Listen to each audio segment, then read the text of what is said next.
बिस्मिल्लाहिर्रहमानिर्रहीम। अस्सलाम वालेकुम दोस्तों, कैसे हैं आप सब। कमर दर्द, जोड़ दर्द, पट्टे दर्द, पूरे जिस्म के दर्द के लिए आज आपके लिए शानदार चीज़ लेके आया हूँ। 3 कप आपने यहाँ पे फूल मखाने लेने हैं, ठीक है। इसको हमने अच्छे से पहले छान लिया था, देख लिया था। उसके बाद पैन में ऐड करने के बाद आपने इसको हल्के से फ्लेम के ऊपर ना भूनना है। इससे क्या होता है, ये क्रंची हो जाते हैं, ठीक है। और साथ ही साथ इसमें कुछ इम्प्योरिटीज़ हों वो भी दूर हो जाती हैं, जैसे कोई नमी वगैरह हो वो चली जाती है। तो लो से फ्लेम के ऊपर हम इसको 2 से 3 मिनट जस्ट इस तरह से रोस्ट करेंगे। उसके बाद बिस्मिल्लाहिर्रहमानिर्रहीम एक खूबसूरत सी प्लेट में इसको निकाल देंगे ताकि ये ड्राई हो जाएँ, कुरकुरे से हो जाएँ, क्रंची से हो जाएँ, ठीक है। इसको निकाल के हम रख देते हैं साइड पे। चलें जी।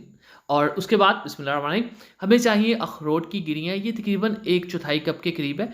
ये अगर आप मार्केट से गिरियाँ लें तो उसको पहले चेक कर लें, पुरानी ना पड़ी हों, फ्रेश आपने लेनी है, ठीक है। ये हमारे पास चने भुने हुए, ये भी लेंगे 1/4 या हाफ कप के करीब। बादाम है 1/4 कप लेंगे, ठीक है।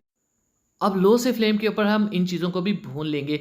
जिस समय थकावट हो, कमर दर्द हो या आपको वीकनेस महसूस हो, थका-थका महसूस हो, तो ये रेमेडी बिल्कुल आपके लिए बनी हुई है। 2 से 3 मिनट रोस्ट करने के बाद उतनी देर में ये जो फूल मखाने हैं ये ठंडे हो गए। अब चूँकि हमने इसको भुना है, रोस्ट किया, ये 1 सेकंड में ईज़िली यहाँ पे पाउडर में कन्वर्ट हो जाएँगे, ठीक है। इसको हम एक बाउल में निकाल लेंगे।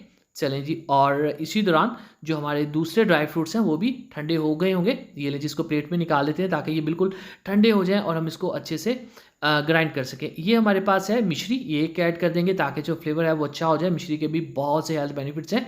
ये लें जी, इसको जग में ऐड करके इसको भी हम अच्छी तरह से ग्राइंड कर लेंगे। ये नहीं है आपके पास तो आप इसको कुंडी में कूट भी सकते हैं। अब इन सब पाउडर्स को हम कर देंगे इकट्ठा, ठीक है। अब अहम बात ये आ जाती है, आपने इनको इस्तेमाल कैसे करना है, ठीक है। इसको आपने अच्छे से कर देना है मिक्स। और मिक्स कर देने के बाद अच्छा, यहाँ पे आप इसमें चाहे तो देसी घी भी ऐड कर सकते हैं, ठीक है। देसी घी थोड़ा सा गर्म करके फिर आप इसमें ऐड करिएगा। अब ये पाउडर को आपने किसी भी जार में, जिसको हमने अच्छे से धो के खुश कर लिया था बिल्कुल, उसके अंदर आप सेव कर सकते हैं, ठीक है। ये ख़राब नहीं होगा, 2 3 4 5 महीने बिल्कुल ख़राब नहीं होगा। उसके बाद आपने करना क्या है, आपने क्या करना है, शाम के टाइम या रात के टाइम आपको चाहिए गरम दूध, ठीक है। आपने क्या करना है, एक चम्मच निकालना है, गरम दूध के अंदर इसको मिक्स करना है। शानदार ड्रिंक बनेगी, पीना है। थका-थका महसूस करें, खुद को वीक महसूस करें, पट्ठों का दर्द, कमर दर्द, जिस्म दर्द, जोड़ों का दर्द, सर दर्द, आँखों की कमज़ोरी, सब के लिए बेहतरीन चीज़ है। दुआ में रखिए। वीडियो को लाइक कीजिए, जानकार को ज़्यादा दीजिए। अगली वीडियो तक अल्लाह हाफ़िज़।